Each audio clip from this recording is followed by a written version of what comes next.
go. The aftermath. Starting to dig out here.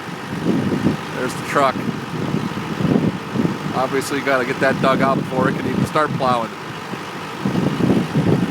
Drifts are 7-10 foot tall. Unbelievable storm.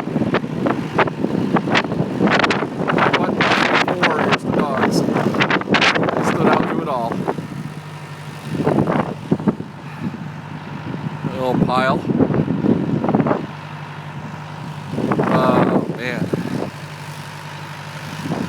Take hours to dig this out still.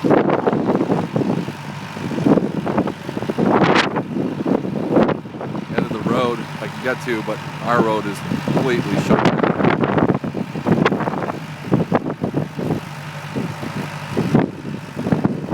Drifts in every direction.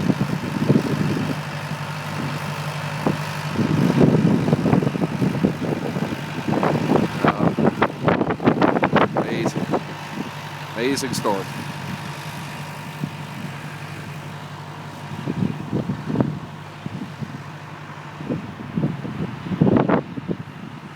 Look at that.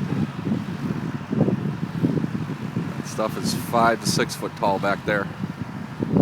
Blocks completely access. Kids were out in it earlier digging. Unbelievable.